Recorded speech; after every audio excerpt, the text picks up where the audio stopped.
तो क्या बोल रहे थे, क्राई फॉर द मून मतलब चांद के लिए चिल्लाना। तो चांद तो ला नहीं सकते, तो मतलब क्या होता है, असंभव चीज़ के लिए क्या करना, प्रयास करना। Ask for impossible. Ask for का मतलब होता है डिमांड करना। आस्क फॉर एक क्या है, फ्रेजल वर्ब है। आस्क फॉर का मतलब होता है डिमांड करना, किसी चीज़ के लिए क्या लगना, मांग करना। तो मतलब इम्पॉसिबल चीज़ के लिए क्या करना, मांग करना। अगला है प्रोस एंड कॉन्स। किसी चीज़ का मतलब प्रोस भी होता है तो कॉन्स भी होता है। प्रोस एंड कॉन्स का मतलब होता है किसी चीज़ का फुल डिटेल, मतलब उसके अच्छाई भी और बुराई भी। तो उसको क्लियर फ्रेजल वर्ब क्या यूज करते हैं, प्रोस एंड कॉन्स। मतलब the various aspect matter in detail, मतलब कोई भी मैटर का डिटेल में। तो इसके लिए एक दूसरा एड ऑन फ्रेसेस होता है, इन एंड आउट। अगर किसी इंसान का इन पता है और आउट पता है तो मतलब उसका क्या पता है, फुल डिटेल।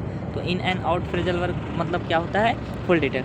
अगला है be in a tight corner. जैसे आज रिजल्ट आया सीजीएल का, 2 दिन पहले आया था। तो क्या हुआ था, उसमें क्या होता, कट ऑफ बहुत हाई चली गई।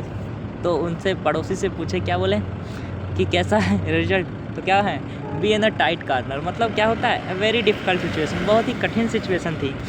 अगला है क्रॉस वंस एंड डॉट्स। इसका मतलब होता है be precise, careful and once exact. मतलब किसी भी चीज़ को बहुत सावधानी से करना और एकदम सही करना, तो उसको बोलते हैं क्रॉस वंस एंड डॉट। मतलब डॉट को क्रॉस कर जाना, तो उसका मतलब क्या होता है, अगर कोई डॉट लगा है तो उसको क्रॉस करना मतलब क्या होता है, बहुत ही केयरफुली और एग्जैक्टली क्रॉस करना। अगला है एन आर्म्स लेंथ। जैसे पूछेंगे क्या, जैसे कोई सहेली आई और दूसरे सहेली से मिलने गई, तो दूसरे रास्ते में पूछा कि उन सहेली का घर कहाँ पर है, तो क्या बताएंगे, एट आर्म्स लेंथ। मतलब बहुत छोट दूरी, मतलब वेरी शॉर्ट डिस्टेंस के लिए क्या बोलते हैं, एट आर्म्स लेंथ। ऐसे बताइए ना, ऐसे आर्म्स लेंथ मतलब हाथ भर की दूरी। अगला है आउट ऑफ द क्वेश्चन। तो जैसे एग्ज़ाम देने गए तो उसमें एक क्वेश्चन आया, कहें ये तो आउट ऑफ द क्वेश्चन था। आउट ऑफ द क्वेश्चन का मतलब होता है इम्पॉसिबल था। अगला आउट ऑफ द वे, मतलब रास्ते से बाहर। रास्ते से बाहर था तो मतलब वो अजनबी था, कहीं यार वो रास्ते में दिखाई नहीं दिया, तो क्या है, अजनबी। अगला so a clean pair of heel. ऐसे याद कर लेना ऐसे याद कर लेना। जैसे फॉर एग्जांपल जो लड़का होते हैं वो लड़कियों को क्या करते हैं, प्रपोज करते हैं, तो लड़कियां क्या दिखाती हैं, show your clean pair of heel. मतलब क्या दिखाती हैं अपने चप्पल को लेकर उसको क्या दिखाते हैं, देख लो इतने नंबर है, छप जाएंगे। तो क्या हो जाएगा, तो लड़का क्या हो जाता है, भाग जाता है। तो रन अवे का मतलब होता है भाग जाना। So clean fair of feel का मतलब होता है डर के भाग जाना। इसका दूसरा एड ऑन फ्रेसेस क्या होता है, तुम लोग बताना कमेंट में, ठीक। रन अवे का मतलब क्या होता है, भाग जाने के लिए एक एड ऑन फ्रेसेस और होता है। अगला कीप वंस फिंगर क्रॉस, ठीक, अपने फिंगर को क्रॉस कर जाना, ठीक। अपने फिंगर को क्रॉस कर जाना का मतलब होता है, क्या होता है, the anxiety which you hope that nothing upset your plan. ठीक, एक ऐसी चिंता जिसकी कोई आशा ना हो और प्लान ना हो, तो उसको बोलते हैं कीप वंस फिंगर क्रॉस्ड। अपने फिंगर की उंगली को क्रॉस कर गया कि अब हाथ से निकल गया, अब ये हाथ से निकल गया, अब हमें हाथ ना आई। अगला है in the nick of time. In the nick of time. In the nick of time का मतलब just at a last moment, मतलब एकदम निक का मतलब एकदम अंतिम मोमेंट था।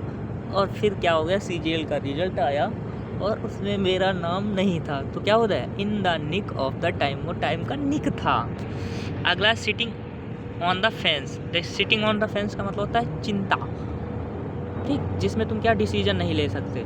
तो सिटिंग ऑन द फेंस का मतलब होता है जिसमें डिसीजन नहीं ले पाते, ठीक। बिटवीन टू डिसीजन, हेजिटेट मतलब निर्णय नहीं ले पाते, तो उसको बोलते हैं सिटिंग ऑन द फेंस। मतलब ना इधर के रहा, ना इधर जाए, ना उधर जाए, ठीक। तो क्या, निर्णय नहीं ले पाना। अगला है जैसे एग्जांपल, जैसे अब जो लड़के तैयारी कर रहे थे यूपीपी की, उनका नाम यूपीपी में नहीं आया, तो क्या कर रहे हैं, सिटिंग ऑन द फेंस, मतलब फेंस पे बैठे हैं, वो सोच रहे हैं अब फिर से यूपीपी की तैयारी करी, यूपीपी के वैकेंसी आएगी नहीं, तो हम क्या करेंगे, सीजीएल की तैयारी करेंगे, लेकिन उसमें इंग्लिश पढ़ना पड़े, तो वो निर्णय नहीं ले पा रहे हैं। अगला spread like wild fire. Spread like wild fire, मतलब स्प्रेड मतलब like wild fire. Wild fire का मतलब जंगल की तरफ फैल जाना, तो मतलब होता है स्प्रेड क्विकली, बहुत तेज़ी से आग फैलती ना, तो spread quickly. Gift of the gap. Gift of the gap का मतलब होता है किसी लड़कियों के अंदर क्या होता है, गिफ्ट ऑफ द गैप, ठीक, उनके अंदर क्या होता है, बोलने की कला होती है। जैसे बहुत सारी लड़कियां होती हैं बहुत अच्छा बोलती हैं, तो उसके लिए क्या होती है, टैलेंट ऑफ स्पीकिंग, उनके अंदर बोलने की कला होती है। अगला बाई हुक्स और क्रूक्स, तो तुम्हें एग्ज़ाम को क्या करना है, बाई हुक और क्रूक से क्रैक करना है। मतलब या तो सीधे सीधे क्रैक कर लियो, टीप टाप के क्रैक कर लियो, लेकिन आजकल के ज़माने में क्या ऑनलाइन पेपर होता है, टिपाई नहीं होती है। अगला है एडोम्फेसिस 42 फियर वंस ओन नेस्ट।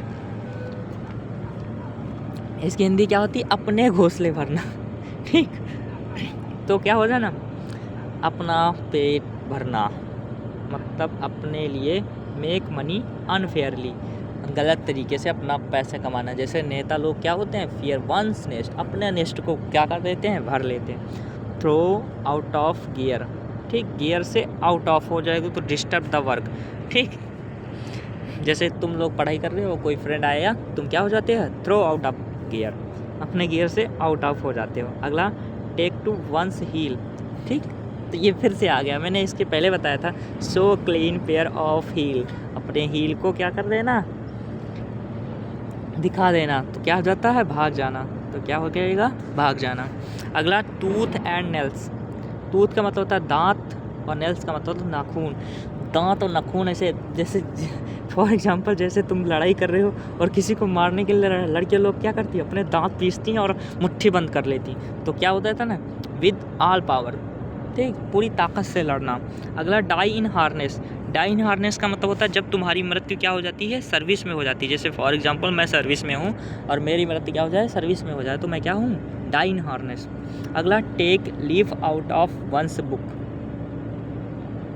ठीक, take leaf out of one's book, अपने बुक के एक पत्ता होना, अपने बुक का पत्ता होने का मतलब होता है उसी एक ही थाली के चट्टे बट्टे होना, मतलब किसी की नकल करना, इमिटेट वन, ठीक, किसी की नकल उतारना, इमिटेट का मतलब नकल। Leave no stone unturned, ठीक, मतलब क्या होता है, लीव का मतलब छोड़ने में, मुड़ने में कोई स्टोन, कोई पत्थर नहीं आया, तो मतलब यूज़ ऑफ अवेलेबल मीन्स, मतलब हर चीज़ अवेलेबल होना। अगला ए मैन ऑफ स्ट्रॉ का मतलब होता है, ऐसे याद करना, एक आदमी जिसके पास सब कुछ हो, तो मतलब होता है a man of no substance, मतलब किसके पास कोई सब्सटेंस ना हो। अगला है रीड बिटवीन द लाइन, तो रीड बिटवीन द लाइन, अगर तुम लाइन को रीड कर रहे हैं ना, तो मतलब उसमें छुपी हुई मीनिंग को ढूंढ रहे हो, अंडरस्टैंड हिडन मीनिंग, मतलब किसी छुपी हुई मीनिंग को ढूंढना। और 51 है in a cold blood, cold blood का मतलब था खराब खून, डेलिबरेटली एंड विदाउट इमोशन, ठीक, एक ऐसा खून जिसमें कोई इमोशन ना हो। जैसे मतलब तुम्हारा दुश्मन मर जाए तो तुम खुश हुई हो ना, तो क्या है तुम्हारा दुश्मन, कोल्ड ब्लड है, ठीक। आई होप कि आप लोगों को वीडियो अच्छी लगी है। अगर अच्छी लगी हो तो वीडियो को लाइक करना, सब्सक्राइब करना और कमेंट करना, कमेंट किया करो ताकि मुझे पता चले आप लोग को क्या समझ में नहीं आया, ठीक। और नेक्स्ट वीडियो हमारी शायद लेट में आएगी 5 डेज़ बाद, ठीक। तो जब 23 को मैं वीडियो अपलोड करूँगा तो इस सारे क्वेश्चन को लर्न कर लेना। फिर मैं इस बार 51 एडोम्फेस कराया है और नेक्स्ट बार कराएंगे 100, तो इनको रिवाइज करना। जय हिंद।